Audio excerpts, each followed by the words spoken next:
What's happening, people? Back with another reaction, back with some more Aha. And we're back with what surely is historically one of the most significant performances of Take On Me by Aha ever, which is to say, it is not in a literal respect, but in a essential capacity, Hello, Luca, where the heck did you... I didn't even know you were in the room. Where'd you just come from? Apparently she's going to go sit in one of the dust covers. But regardless, it is essentially the beginning, the alpha of the Aha journey, and at least as what it was supposed to be then, and as it turns out, not literally, but essentially, it was the end. It was the omega of the Aha journey.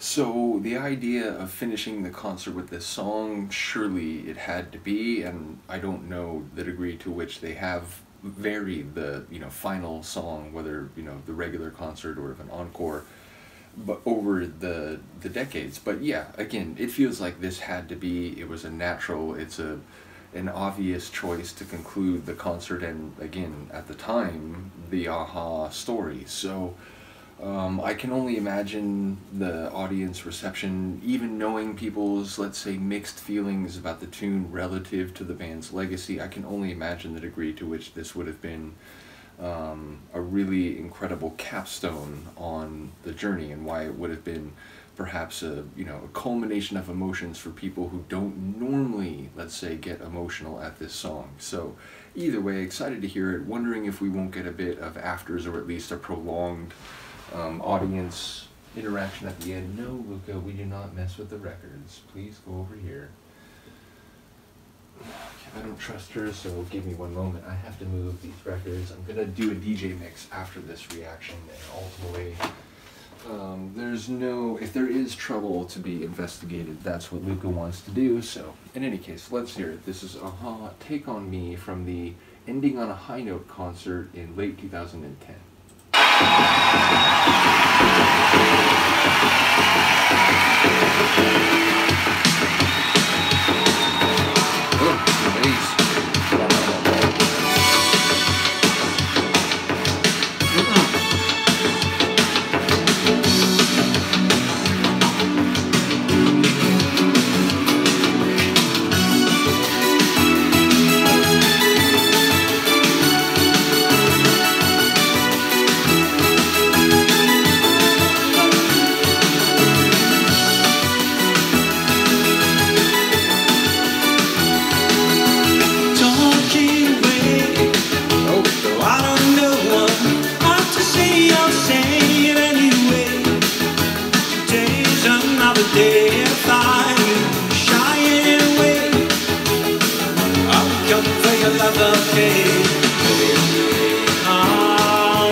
It's better to be safe than sorry.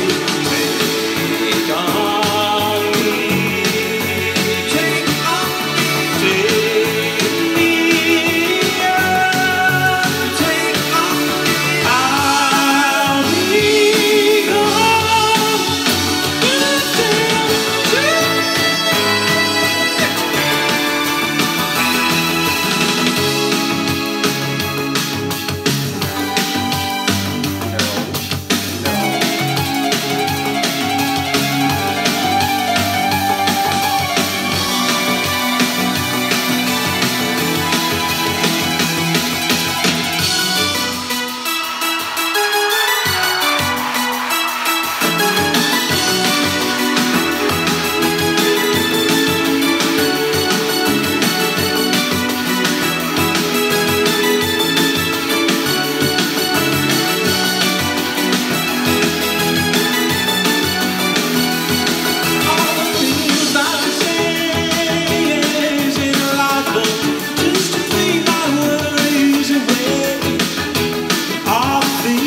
got to remember to shine away.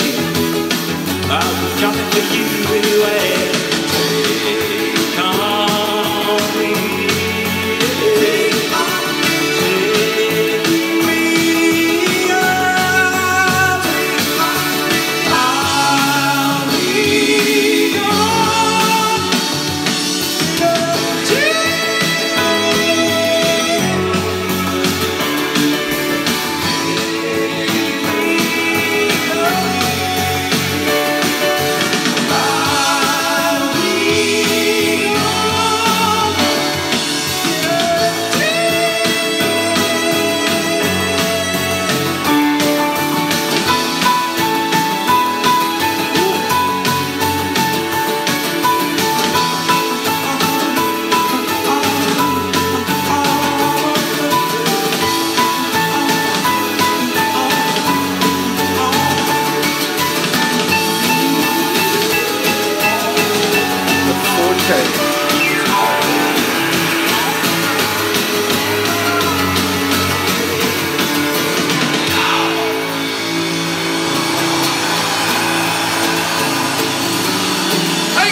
She's gonna not.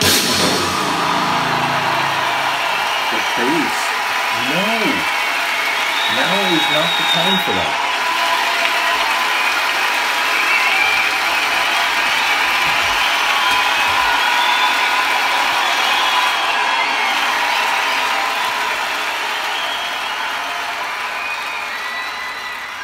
I doubt the applause faded that quickly. Incredible. Again, knowing the descriptions that some people have given of either being there or just their awareness, you know, that it felt like everything was coming to an end and, you know, culminating in this final series of shows. I can only imagine, but I will say it's a really great performance of the tune, and Morton's ability to hit those heights, again, it's not 2024 or 2022, say, with True North, but it is ultimately, you know, many years after the 80s or, you know, early 90s Morton would have been singing this tune. So to hit those heights was very impressive. There was like, you know, one or two of the really high moments where maybe he didn't carry it as long as he does in the original, but ultimately I was really impressed by his vocal performance and its fidelity to the original vocal arrangement. And knowing, of course, seeing the scene in the Aha movie with his lack of desire to sing it in that way for the acoustic rendering, yeah, it's cool. And, you know, people have talked about that, like, in recent years, it seems like he's maybe even a little too focused on sounding a particular way, exactly as he wants to, and maybe doesn't, you know, have the just freedom to sing, you know, in the moment, perhaps, that he did earlier. Which, again, I get it. As you get older, your voice changes, and, you know, whether it's, you know, an athletic endeavor where someone who used to be the absolute top best at some sport is then, you know, as a retired person, not capable of doing what he used to do. So I get it, that ultimately, you know, you try to adjust what you're doing based on what your body, your lungs, your vocal cords, and so on are capable of. But again, I was really impressed by the similarity of this performance to a classic performance of Take On Me. So again, I like the way, you know, just in a couple little moments and in a couple ways, it was like a, you know, 1.5, like it felt like a slightly enhanced version of the classic version of the tune. So ultimately, I think it was everything it had to be, it was everything it should be, and I, you know, again, I expect that the audience appreciation for that song, the concert, and Aha in general continued much longer than the fade out of the track there. So shout out to everyone who's been along this journey with me and who sticks with me to this point. I promise I will try to keep getting an Aha reaction audio roughly once a week. I don't remember exactly how long ago the last one is, but it should be more regular than it was. And again, ultimately, we still have the rest of How Can I Sleep With Your Voice in my head. We have 12-inch mixes. We have many things to go. And of course, I've begun the music video journey. So shout out to all the folks who've taken an interest in that. Do let me know what you think of this monumental tune performed at one of the most consequential concerts in their entire history, albeit not their final concert. So again, really cool. Let me know what you think. I will see you next time. Peace.